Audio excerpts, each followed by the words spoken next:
عن ابی ہریرہ رضی اللہ عنہ ان رسول اللہ صلی اللہ علیہ وسلم قال ثلاث منجیات وثلاث مہلکات فاما المنجیات فتقوى اللہ فی السر والعلانیہ والقول بالحق فی الرضا والسخط والقصد فی الغنى والفقر واما المہلکات فحوا متبع وشح مطاع واعجاب المرء بنفسه وهي اشدهن۔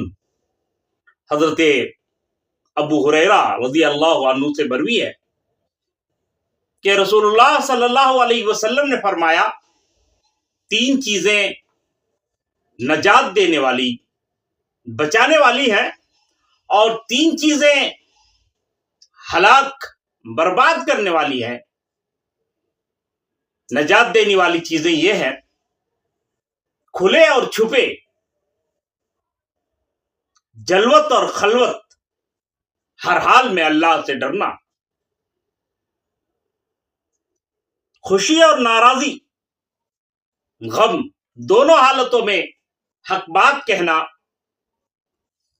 اور مالداری اور غربت، دونوں حالتوں میں اعتدال پر قائم رہنا، میانہ روی سے خرچ کرنا۔ اور ہلاک کرنے والی چیزیں حسب ذیل ہیں۔ نمبر 1، بیجا نفسانی خواہشات کی پیروی کرنا۔ نمبر 2، لالچ اور حرص کے پیچھے پڑنا۔ نمبر 3، خود پسندی میں مبتلا ہونا، اور یہ خود پسندی ان میں سے سب سے زیادہ خطرناک ہے۔ ہماری ہفتہ واری محفل درس حدیث میں آپ سبوں کا استقبال ہے۔ ابھی آپ حضرات کے سامنے ایک حدیث پاک ما ترجمہ پڑھی گئی۔ ایک سمجھدار مومن کی ذمہ داری ہے کہ دنیا و آخرت کی فائدہ مند اور نقصان دہ کاموں اور باتوں سے وہ بخوبی واقف ہو، تاکہ وہ ہمیشہ سیدھی راہ پر گامزن رہ سکے۔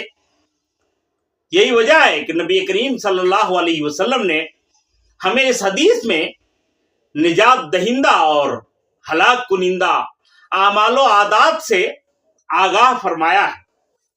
یہاں پہلی نجات دہندہ چیز تقوی، خوف خداوندی کو قرار دیا گیا ہے، جو تمام نیکیوں اور بھلائیوں کی بنیاد اور سرچشمہ ہے، اور خود پسندی کو ہلاک کنندہ صفات میں سب سے خطرناک قرار دیا گیا ہے، کیونکہ جب انسان خود پسندی میں مبتلا ہو جاتا ہے تو ایسے شخص کو اپنے علاوہ کوئی اور نہیں نظر آتا۔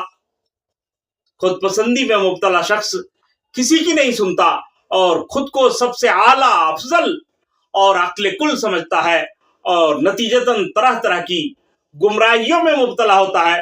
بہرحال اللہ کی بارگاہ میں دعا ہے کہ اللہ ہمیں صحیح فکر و عمل کی توفیق سے نوازے، آمین۔